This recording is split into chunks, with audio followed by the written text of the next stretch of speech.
The poor little girl made an urgent sign to the billionaire's deaf mother. "Someone is watching you." No one understood what she meant until they discovered something terrible. Before we dive into the story, drop a comment below and tell us where you're watching from. Enjoy the story. The September afternoon sun beat down on the corner of 5th and Madison, where 7-year-old Lily Martinez had set up her small cardboard table. Homemade cookies wrapped in plastic bags sat in neat rows, each one labeled in her careful handwriting. 50 cents. Her dark curls stuck to her forehead with sweat, but she smiled at every passerby, hoping someone would stop. Most people walked right past. Some glanced down with pity. A few dropped quarters into her small tin can without taking anything. Lily didn't mind. Every coin brought her closer to keeping the lights on in the wooden shack she shared with her 4-year-old sister, Emma. That's when the black Mercedes pulled up to the curb across the street. Lily had learned to notice things. When you lived alone with a baby sister in a neighborhood where police sirens sang you to sleep, you learned to watch.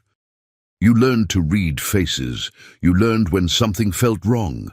The woman who stepped out of the Mercedes wore expensive sunglasses and a silk scarf, but her movements were too careful, too calculated. She pretended to check her phone, but her eyes kept darting to the entrance of the luxury apartment building on the corner, waiting, watching. Lily's hands moved to arrange her cookies, but her attention never left the woman. She'd seen that look before, in the faces of men who came through her neighborhood after dark. Predatory, patient. Then the glass doors of the apartment building swung open. An elegant older woman emerged, moving with quiet grace. Her silver hair was pulled back in a soft bun, and she wore a cream-colored dress that whispered wealth and refinement. But what caught Lily's attention was how the woman moved, how her eyes scanned the street with extra alertness, how her hand stayed close to her designer purse. The woman in the Mercedes tensed, her hand slipped into her bag. Lily's heart hammered. Her father's voice echoed in her memory. "Mia, when you see danger, you speak up. Don't ever be silent." But this woman couldn't hear. Lily knew. She'd watched her come and go from that building for months, had noticed how people had to tap her shoulder to get her attention, how she communicated with the doorman using flowing hand movements that Lily recognized instantly, sign language, just like Daddy had used. The elegant woman began walking toward the crosswalk, completely unaware of the danger tracking her every step. The woman from the Mercedes moved slowly along the sidewalk, closing the distance, her hand still hidden in her bag. Lily didn't think. She grabbed her tin can and ran. "Ma'am, ma'am!" she called out, knowing it was useless. The elegant woman kept walking. Lily planted herself directly in the woman's path, breathless. The woman stopped, surprised, looking down at the small girl with the desperate eyes and flower-stained dress. Lily's hands flew up, fingers moving in the patterns her father had taught her during long evenings when words couldn't cross the silence between them. The signs came back to her as naturally as breathing. "Someone is watching you. Behind you. Dangerous woman. She has something in her bag. She's been waiting for you." The elegant woman's eyes widened. Her hands moved in response, quick and questioning. "Are you sure? Where?" Lily's small fingers pointed, then signed again. "Black Mercedes. Woman with sunglasses. She's coming closer now." The elegant woman turned, her body language shifting instantly from calm to alert. The woman from the Mercedes froze mid-step, realizing she'd been spotted. For a moment their eyes locked across the crowded sidewalk. Then the predator became prey. The woman in the sunglasses spun and rushed back to her car, nearly dropping her bag in her haste. The Mercedes peeled away from the curb, tires squealing. The elegant woman pulled out her phone, fingers flying over the screen. Within moments, a security team poured out of the apartment building, followed by 2 police cars that had been stationed around the corner. But the elegant woman knelt down first, her manicured hands gentle on Lily's thin shoulders. Her fingers moved in signs. "You saved my life. What's your name?" "Lily," she signed back, her hands trembling now that the danger had passed. "Lily Martinez."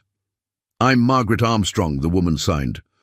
Her eyes were kind but sharp, taking in Lily's worn shoes, the smudge of dirt on her cheek, the way she kept glancing back at her abandoned cookie table.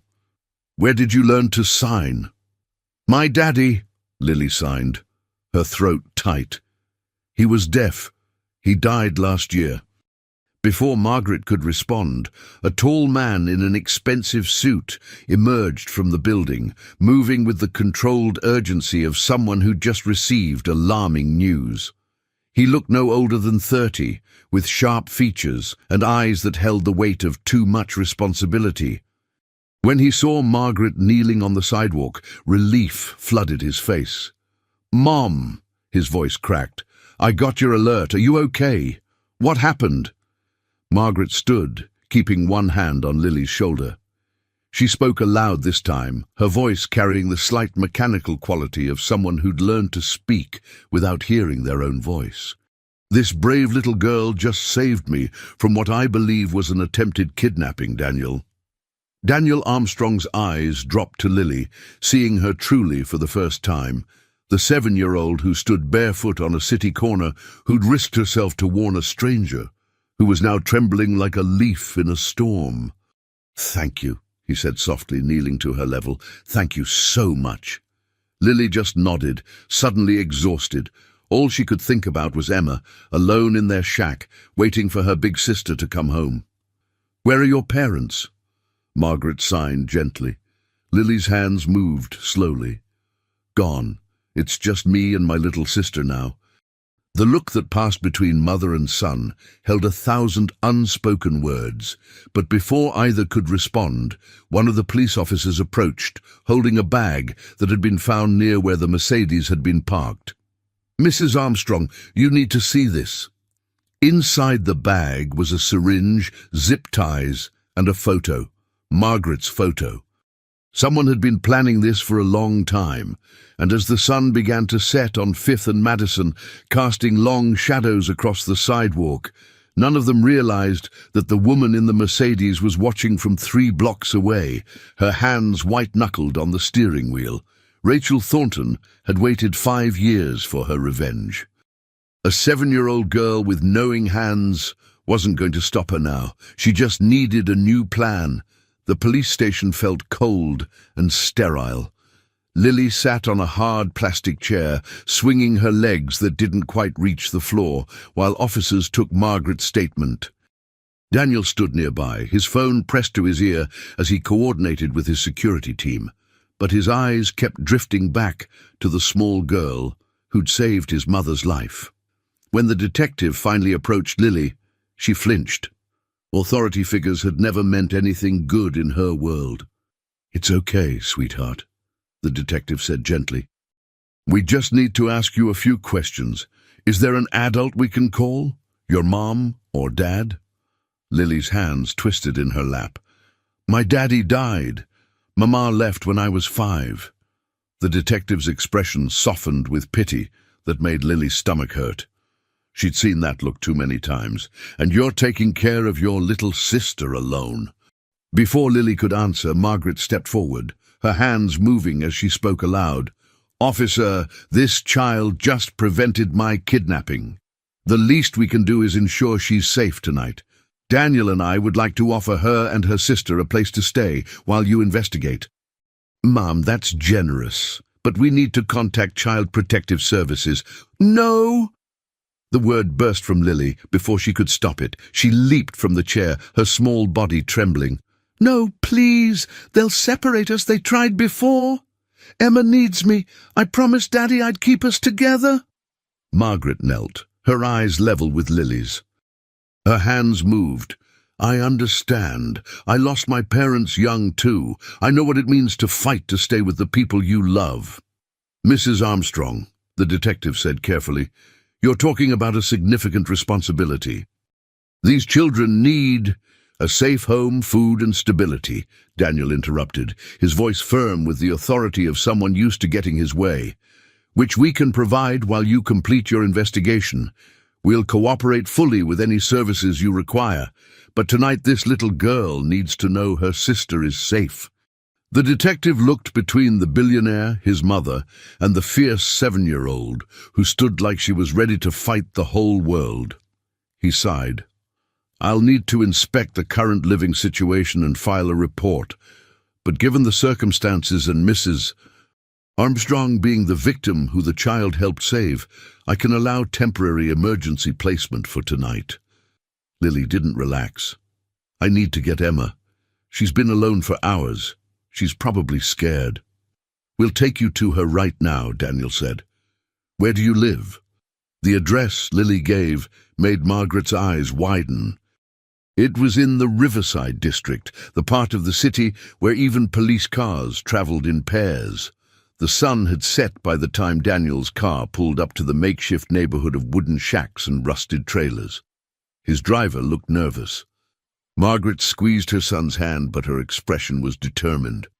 Lily climbed out first, running toward a structure that could barely be called a home. Wooden pallets formed walls covered with mismatched sheets of corrugated metal.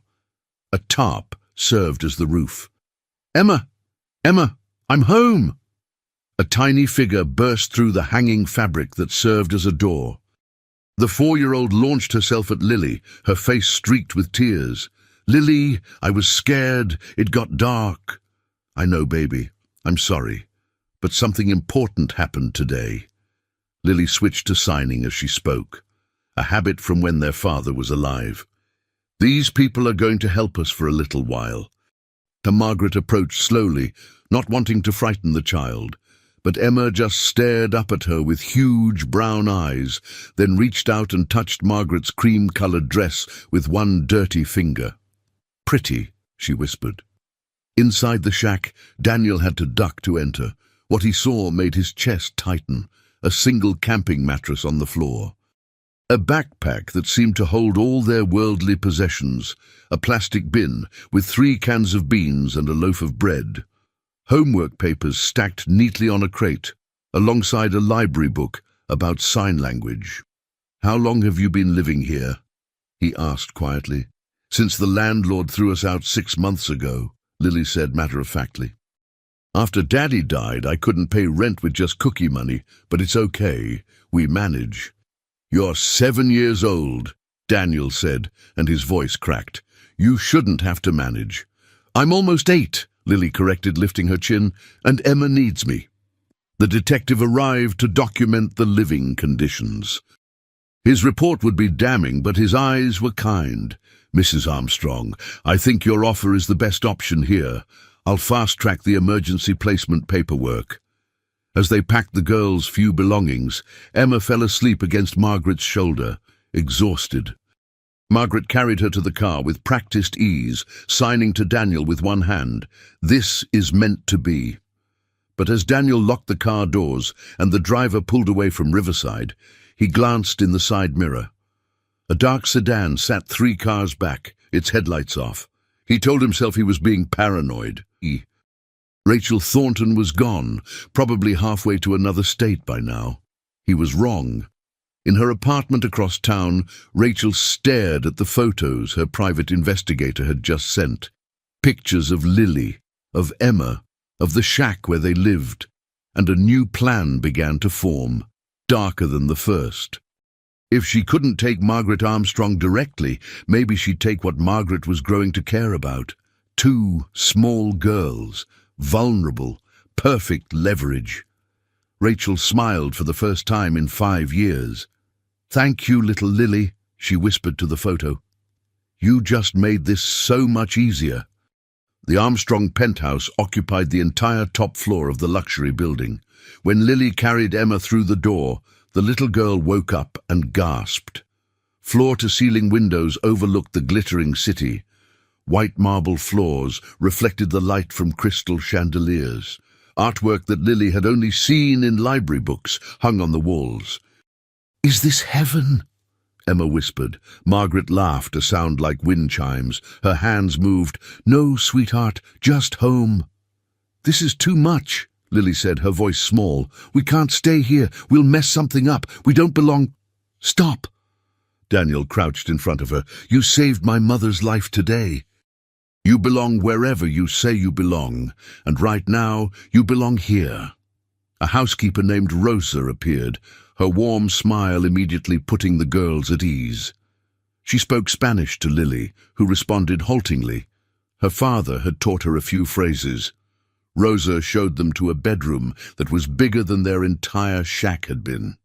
2 beds with white fluffy comforters, a bookshelf already filled with children's books, a window seat overlooking the city lights. Emma's eyes filled with tears. "We get to share a room?" she asked Lily. "We don't have to be separated." "Never," Lily promised, hugging her sister tight. "I'll never let anyone separate us." That night, after Rosa helped them bathe and gave them soft pajamas that smelled like lavender, Lily lay awake. Emma had fallen asleep immediately, her small body finally relaxed after months of sleeping on a thin mattress. But Lily's mind raced. This was too good to be true. In her experience, good things didn't last. People left. Promises broke. The only person she could count on was herself. A soft knock made her sit up. Margaret stood in the doorway, backlit by the hallway light. She didn't speak, just signed. "Can't sleep." Lily shook her head. Margaret sat on the edge of the bed, her movements gentle. "When I was 9, I got sick, meningitis. It took my hearing. My parents had died the year before, so I was in foster care. The families who took me in didn't know sign language, didn't want to learn. I felt invisible." Lily's hands moved. "How did you survive?" "I learned that silence isn't the same as powerlessness," Margaret signed. "I studied, I fought, I found ways to make people see me. And when I met Daniel's father, he was the first person who learned to sign just so he could talk to me. That's when I learned that family isn't about blood. It's about who shows up." "Why are you showing up for us?" Lily asked, her hands hesitant. "Because you showed up for me," Margaret signed simply. "And because I see myself in you. That fierce determination to protect what you love. Don't lose that, Lily, but let us help carry the weight." After Margaret left, Lily finally slept. But outside, 3 stories below, Rachel Thornton sat in her car, watching the penthouse windows. She'd bribed the building's maintenance worker for information. She knew which window was the girls' room. She knew their schedule. She knew everything. Her phone rang. "Did you find what I asked for?" She answered. "Yeah," a gruff voice replied. "Daniel Armstrong destroyed your husband's company 6 years ago in a hostile takeover. Your husband's suicide was covered up as an accident. You lost everything, your home, your reputation, your life. And now," Rachel's voice was ice, "now Armstrong's worth 40 billion. He doesn't even remember your husband's name." Rachel's grip tightened on the phone. "He will. By the time I'm done, he'll remember everything, and he'll lose what he loves most, just like I did." She ended the call and opened her laptop, pulling up the file on Lily Martinez. 7 years old, father dead, mother abandoned them, living in poverty. "Perfect," Rachel whispered. "Absolutely perfect." 3 days passed. 3 days where Lily and Emma experienced what it meant to have enough. Enough food that Emma's hollow cheeks began to fill out. Enough warmth that they didn't shiver at night. Enough safety that Emma's nightmares finally stopped. But Lily remained guarded, waiting for the other shoe to drop. On Thursday morning, Margaret found Lily in the library, reading a book about deaf culture. The 7-year-old was making notes in a journal, practicing signs she didn't know. "You miss him," Margaret signed, sitting beside her. "Your father." Lily nodded, her eyes bright with unshed tears. "He got sick 2 years ago. The doctor said his kidneys were failing. We couldn't afford treatment. He got weaker and weaker." Her hands moved as she spoke, the signs flowing with muscle memory. "He taught me signs every night, made me promise I'd take care of Emma. The night before he died, he signed to me, You are stronger than you know, Mija. Your hands can speak for those who have no voice. He was right, Margaret signed. You spoke for me when I couldn't hear the danger. Your father would be so proud. Lily wiped her eyes quickly. I try to be, but I'm scared all the time. Scared Emma will get sick. Scared someone will take her away. Scared I'll fail. Fear doesn't mean you're failing, Margaret told her. It means you love deeply. That's a gift. Later that day, Daniel came home early from work. He found Lily helping Emma with a coloring book at the dining room table. The sight made something in his chest ache. Lily, can I talk to you? He asked gently. They moved to his office, a room filled with screens showing stock tickers and news feeds. Daniel muted them all and sat across from the small girl who looked so serious. I've been making some calls, he said, about your situation. I want to help, really help. My lawyers are looking into guardianship options. If you and Emma are comfortable, and if the courts agree, my mother and I would like to become your legal guardians. Lily's eyes widened. Why would you do that? Because you deserve a chance, Daniel said simply. Because Emma deserves to grow up safe, and because my mother hasn't smiled like she has this week in the 5 years since my father died. You've given her purpose again. What if your mom gets tired of us? What if we're too much trouble? Daniel leaned forward. My father used to say that the measure of a person isn't what they do when it's easy, but what they do when it's hard. You've been measuring up since you were 5 years old, Lily. Now let someone else carry some of the weight. Lily wanted to believe him, but trust was a luxury she'd never been able to afford. That evening, while the family ate dinner together, an experience still strange and wonderful for the girls, Daniel's head of security, Marcus, arrived with urgent news. Sir, we've identified the woman from the attempted kidnapping. Rachel Thornton, age 38. Her husband, James Thornton, owned a tech company called Thornton Innovations. Daniel's face went pale. That was 6 years ago. We acquired them in a merger. Not exactly a merger, Marcus said carefully. Your acquisition was aggressive. James Thornton lost everything. He committed suicide 3 months later. His death was ruled an accident, but there were questions. Margaret's hands flew. And Rachel blames you? She disappeared after his death, Marcus continued. No one's seen her until last week. Sir, we have reason to believe she's been planning this for years. And now. He glanced at Lily and Emma. We found surveillance equipment near your building. She's been watching. She knows about the girls. The room went silent. Emma continued eating, oblivious, but Lily understood. She saw the fear flash across Daniel's face, the protective way Margaret's hand moved to cover hers. You want us to leave, Lily said quietly. We're bringing danger to you. Absolutely not, Daniel said firmly. We're increasing security. Marcus, I want a full detail. Cameras, guards, the works. But as Marcus left to implement the new measures, none of them noticed the small listening device tucked into the corner of the dining room, placed there days ago by a maintenance worker who owed Rachel Thornton a favor. In her apartment, Rachel listened to every word through her headphones. She smiled. Yes, Daniel, she whispered. Keep them close. Keep them safe. Make yourself love them.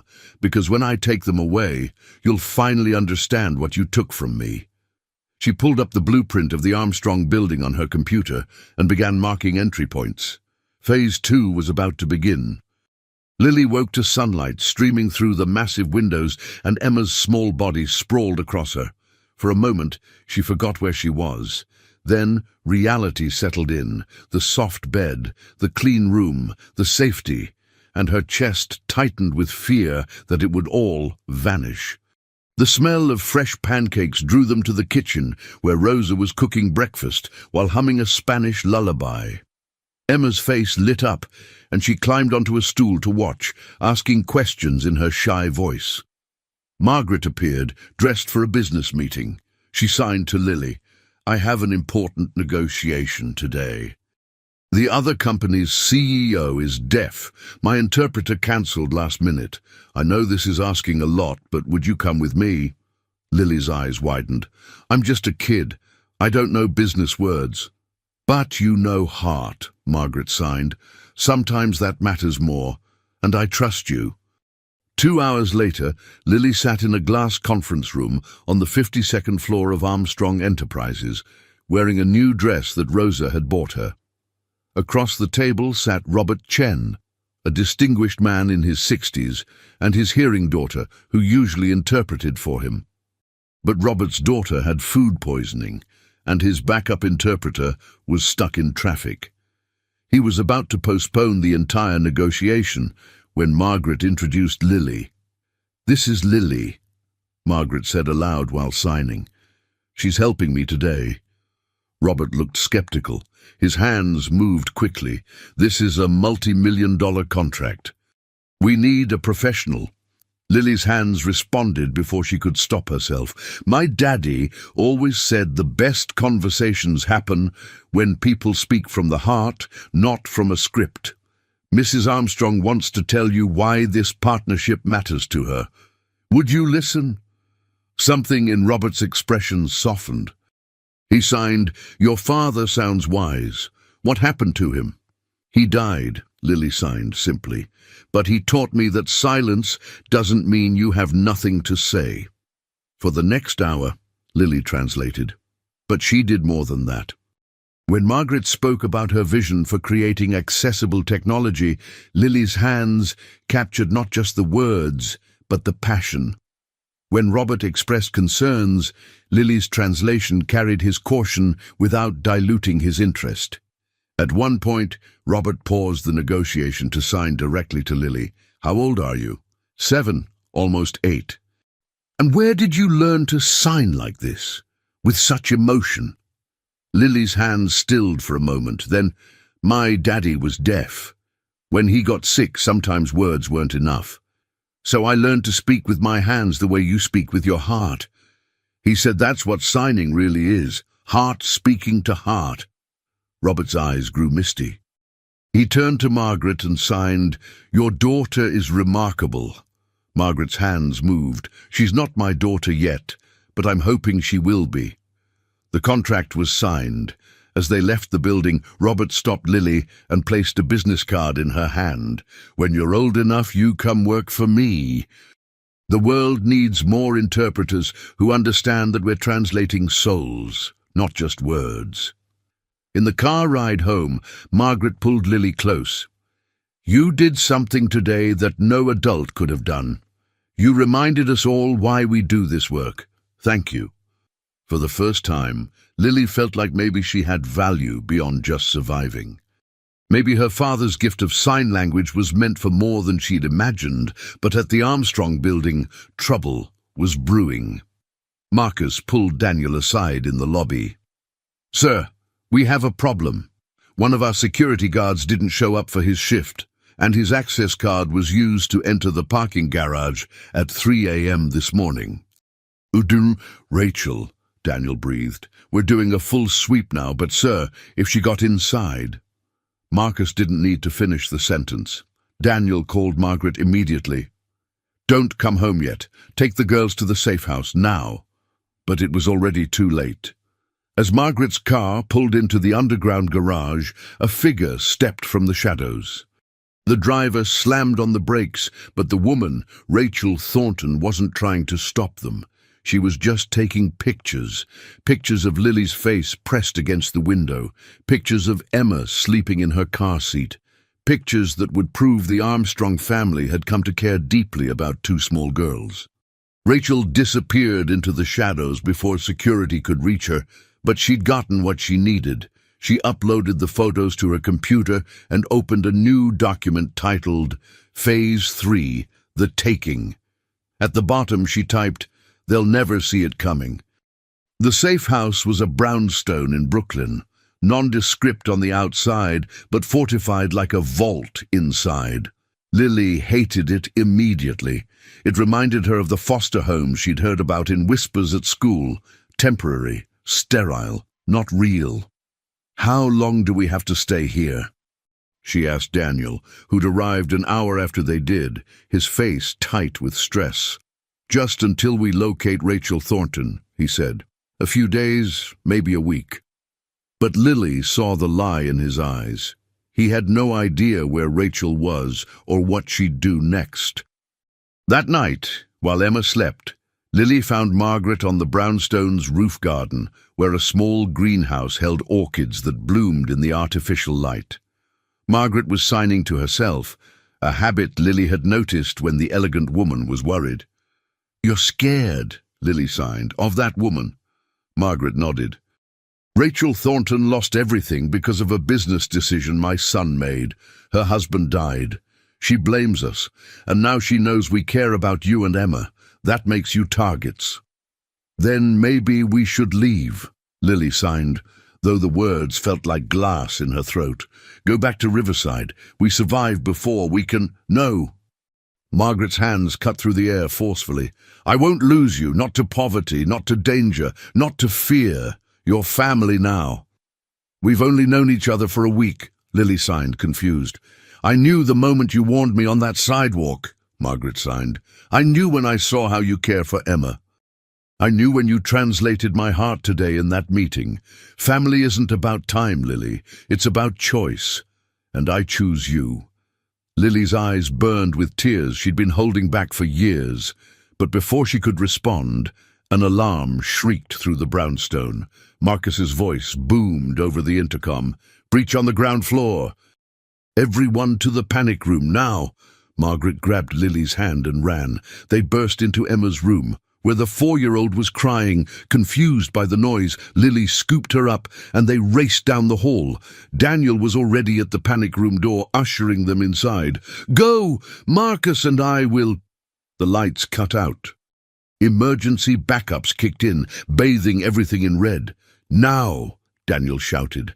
They made it into the panic room, a reinforced steel chamber with monitors showing every camera in the building. On the screens, they saw figures moving through the first floor.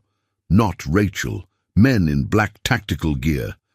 "She hired mercenaries," Marcus said grimly, pulling his weapon. "Sir, we need to get your family out through the tunnel." "What tunnel?" Lily asked. Daniel pointed to a section of the wall that was sliding open, revealing a passage. "Emergency exit. Goes to a garage 3 blocks away. Mum, take the girls and go. We'll hold them off." But Margaret was staring at one of the monitors. "Daniel, look!" On the screen showing the building's entrance, Rachel Thornton stood under a streetlight. She wasn't hiding. She was smiling at the camera, knowing they could see her. Then she held up a sign, words written in thick black marker. "This is just a warning. Next time, I take what you love." Then she turned and walked away, disappearing into the night while her hired men retreated with military precision.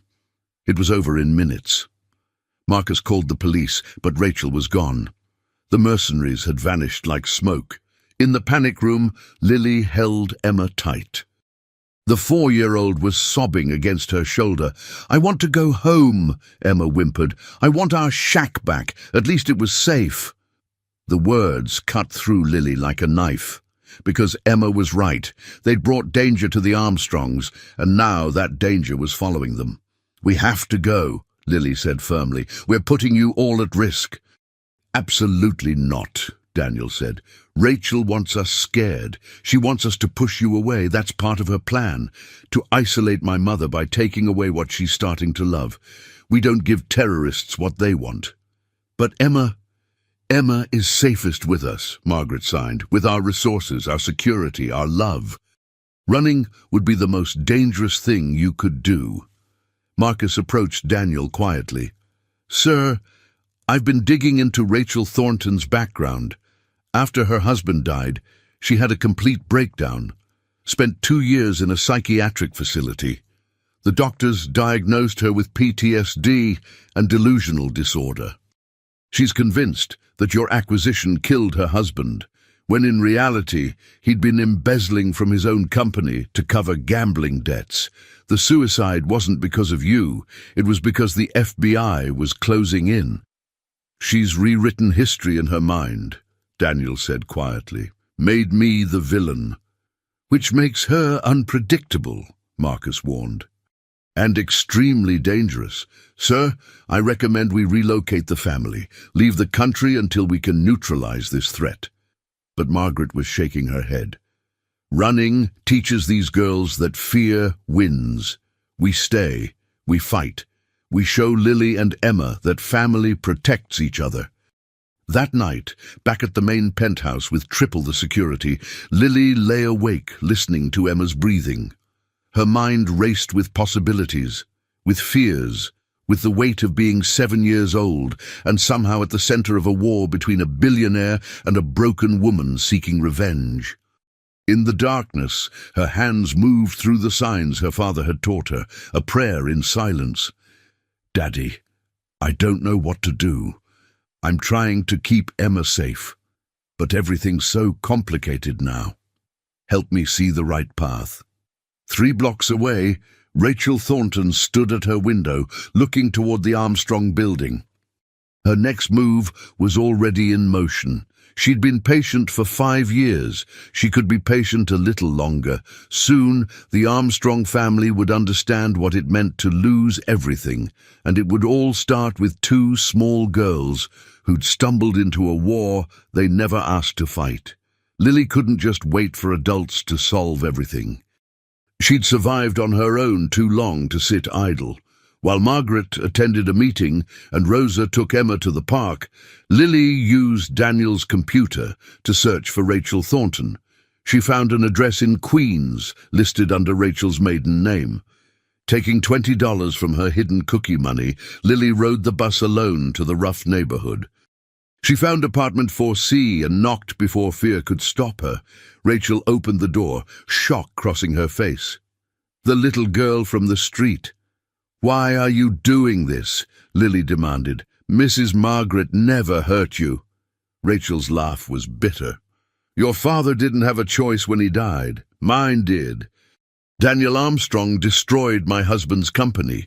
James couldn't live with the shame and took pills." "That's sad," Lily said honestly, "but hurting us won't bring him back.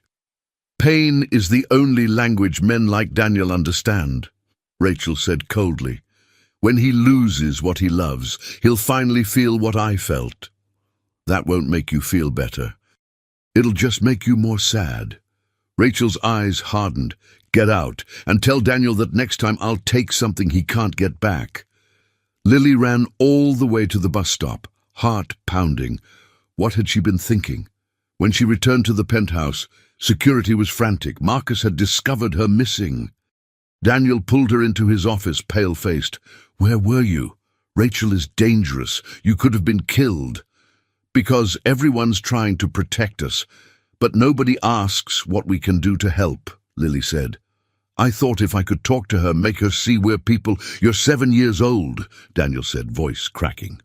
"You shouldn't have to negotiate with terrorists." "I never got to be a normal kid," Lily said simply. "After Mama left, I had to grow up fast." Later, Marcus brought news. "Rachel made a mistake.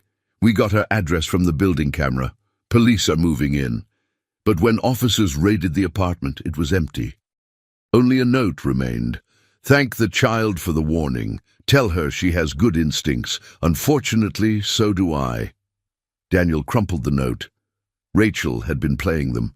She'd known Lily would come, had wanted her to, and now knew exactly how much the Armstrongs cared. "She's escalating," Marcus warned, "always 3 steps ahead." In her new hiding place, Rachel smiled at photos her investigator had sent. Pictures of Lily and Emma, the shack where they'd lived. A new plan formed, darker than before. If she couldn't take Margaret directly, she'd take what Margaret was growing to love. 2 vulnerable girls, perfect leverage. The adoption hearing was scheduled for Monday. But Sunday night, a courier delivered legal documents, a custody claim from someone identifying as the girl's maternal grandmother, Maria Elena Rodriguez. "That's impossible," Lily said, hands shaking. "Mama's mother died when I was 3. Daniel's lawyer examined the papers. These are legitimate court filings. The court must investigate before proceeding with adoption. Margaret's hands moved frantically. This is Rachel. Possibly, but we need proof, the lawyer admitted.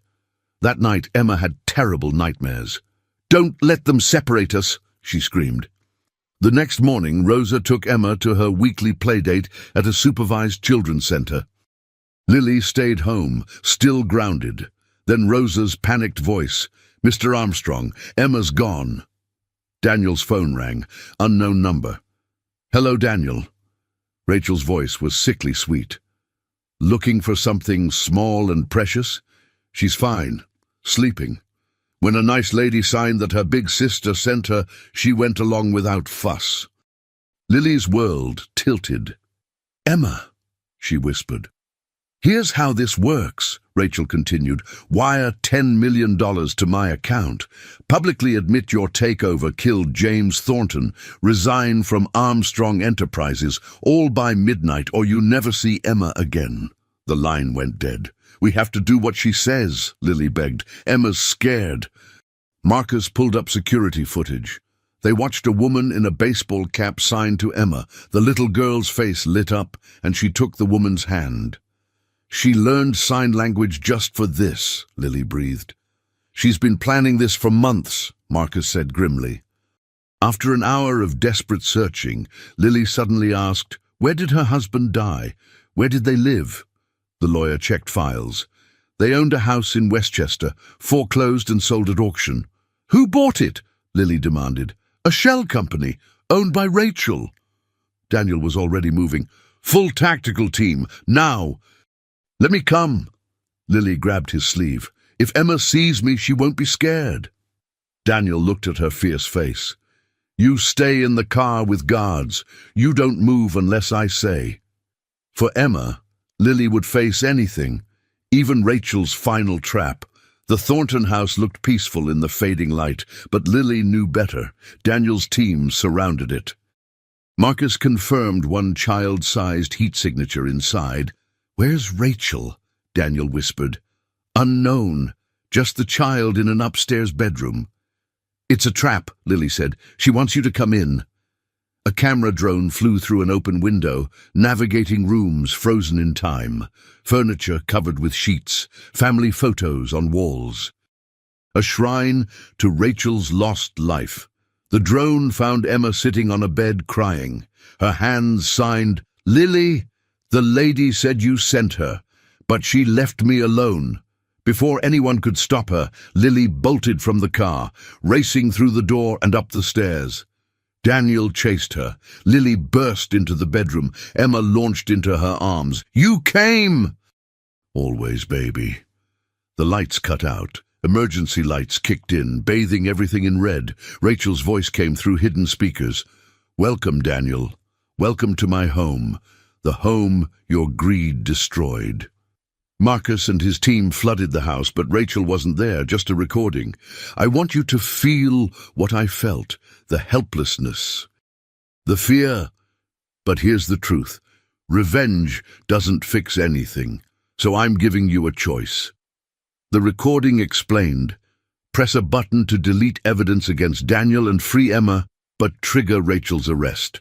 Or let the evidence destroy Armstrong Enterprises. 20 seconds, the recording said. Daniel found the device. His finger hovered. Don't! Lily shouted. It's a trap. Marcus examined it. It's a dummy. The real trigger is remote, psychological games. Then a live video feed appeared. Rachel's face crying. You were going to press it, sacrifice everything for a child you've known 3 weeks. James wouldn't have done that. I've been so angry, but watching you with those girls. I realized you didn't kill my husband. His choices killed him. Where are you? Daniel asked. Already gone, on a plane to somewhere that doesn't extradite. But Daniel, love those girls. Don't let wealth make you forget what matters. The feed went black. Police would search and find nothing. Rachel had vanished. But in Lily's mind, a question lingered. Was Rachel really gone? Or was this another move in her game? 2 weeks passed. Life felt normal, but Daniel couldn't shake unease. Reviewing quarterly reports, he noticed something odd, a $5 million payment to a consulting firm he didn't recognize. The firm was a shell company tracing back to Thornton Innovations, to James Thornton himself. Impossible, Daniel breathed. I never authorized this. He found more payments, 10 million total, all with his digital signature, but he hadn't authorized them. Someone else had, someone with access to his accounts.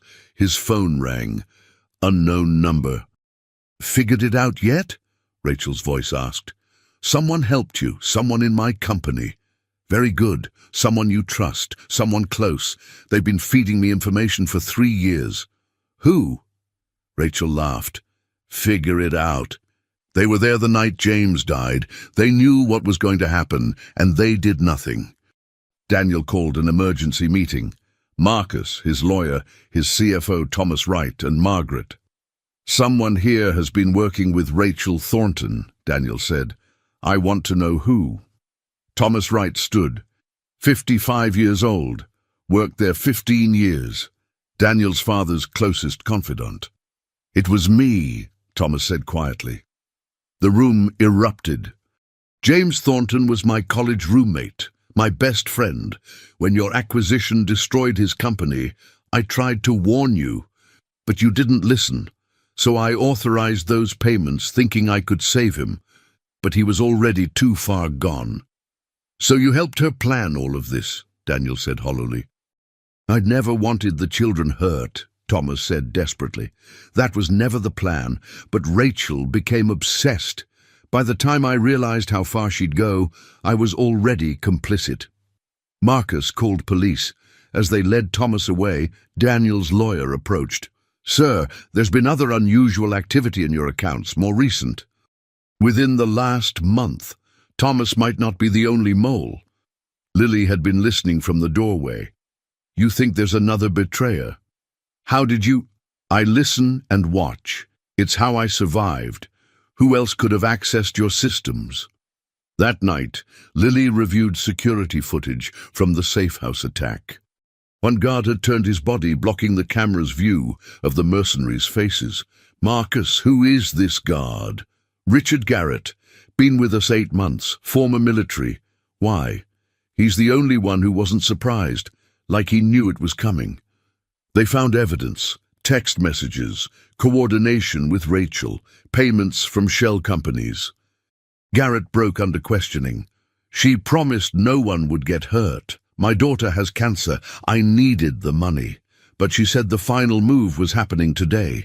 By tonight, Daniel Armstrong would finally understand what it means to lose everything. Daniel's phone buzzed.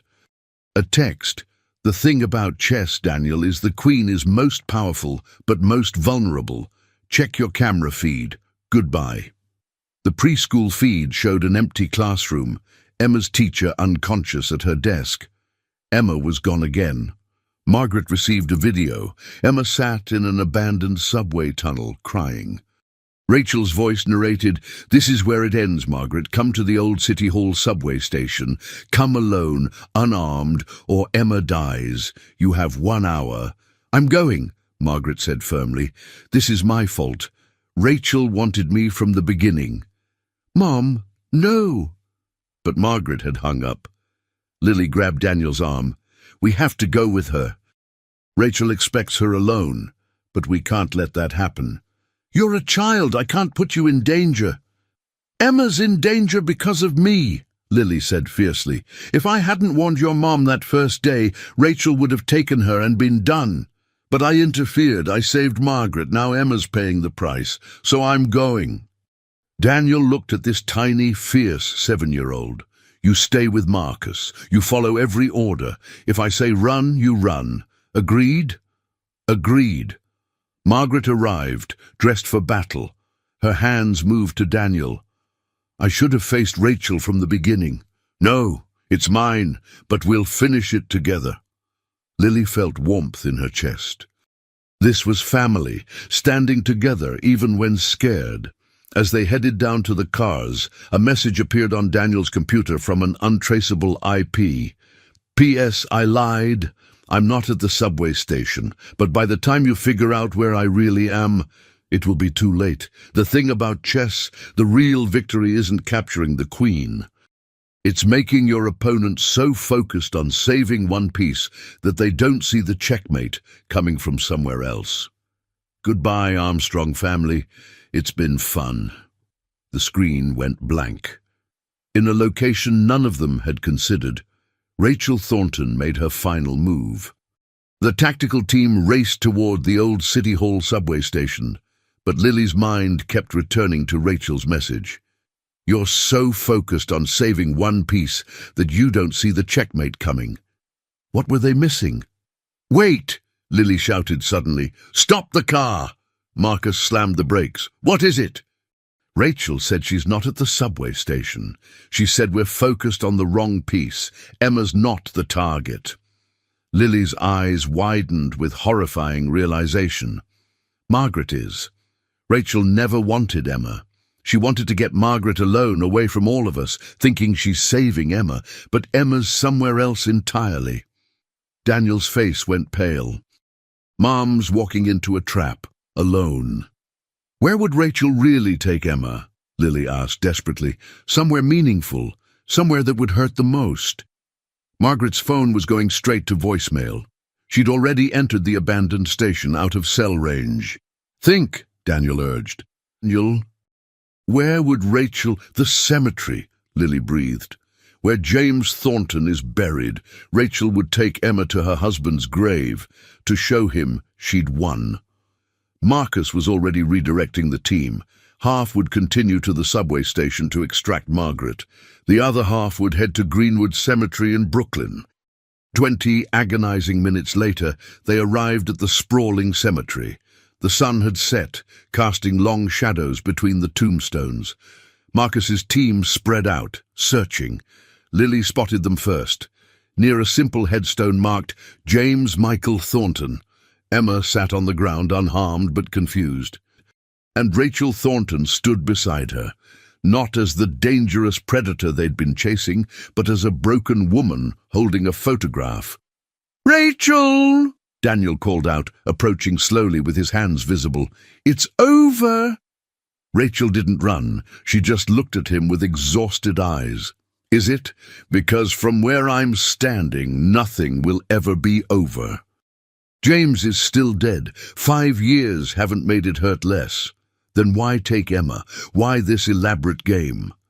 "Because I needed you to feel helpless," Rachel said simply. "Just for one day. 1 hour, to know what it's like to love something and watch it slip away." She looked down at Emma, who was signing to herself, a prayer Lily had taught her. But this little one kept signing, talking to someone who isn't here. "Her father," she said. Emma's small hands moved. "Daddy, I'm scared. But Lily says you're always watching, that you'll keep me safe until she comes." Rachel's voice cracked.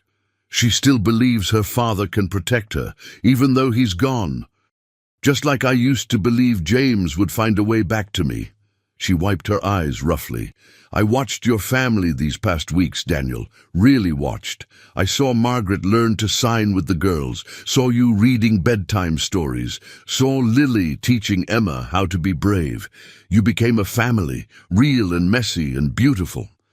And I realized something that broke me all over again." "What?" Daniel asked gently. "James and I never had that," Rachel whispered. "Toward the end, when everything was falling apart, we stopped talking, stopped connecting. The business became more important than us. When he died, I had to face the truth. We'd lost each other long before I lost him. Your acquisition didn't kill my husband. Our own broken marriage did. I've been blaming you for 5 years because it was easier than admitting we'd failed each other." Emma stood up and walked to Rachel, taking her hand. Her small voice asked, "Are you sad like Lily was when our daddy died?" Rachel knelt down, tears streaming. "Yes, sweetheart, very sad. Lily says it's okay to be sad, but you can't hurt people because you're sad. That makes more sad in the world." From the mouth of a 4-year-old came the wisdom Rachel had needed for 5 years. "You're right," Rachel said, her voice breaking. "I'm so sorry, Emma. I never should have scared you." Police sirens wailed in the distance. Marcus spoke into his radio. "We have the child. She's safe. Suspect is cooperating." But before officers arrived, Margaret appeared through the cemetery gates, breathless from running. She'd realized the subway trap and traced them here. When she saw Emma, relief flooded her face. Emma ran to Margaret, who scooped her up and signed, "You're safe, you're safe." Rachel stood, accepting the handcuffs Marcus held. But before he could restrain her, Daniel spoke. "Wait!" Everyone turned to stare at him. "Rachel Thornton is clearly unwell," Daniel said carefully. "She needs psychiatric help, not prison. Marcus, call Dr. Patricia Reeves at Mercy Hospital's psychiatric wing. Tell her I'm personally guaranteeing treatment for a patient who needs intensive therapy." "Sir, she kidnapped a child. She returned Emma unharmed," Daniel interrupted. "And she's confessing to everything. Rachel, if you agree to long-term inpatient treatment and make restitution for the damage you've caused, I won't press charges. But you need help. Real help." Rachel's eyes filled with fresh tears. "Why would you do that, after everything I've done?" "Because my father once told me that the true measure of success isn't how much you accumulate, but how much you forgive," Daniel said. "You've been drowning in grief for 5 years. Let us throw you a lifeline." Margaret nodded, her hands moving in agreement. Even Lily, who had every reason to hate this woman who terrorized them, felt something shift in her chest. Her father had always said that anger was heavy, that forgiveness was how you set the weight down. "I accept," Rachel whispered. "I'll get help, I promise." As police escorted Rachel away to a hospital, not a jail, the Armstrong family stood together in the cemetery. Emma clung to Margaret. Daniel kept one protective hand on Lily's shoulder, and Lily felt, for the first time since her father's death, like she was truly home. "Is it really over?" Emma signed. "Yes, baby," Lily signed back. "We're safe now. Really safe." 3 months later, the adoption papers were finalized.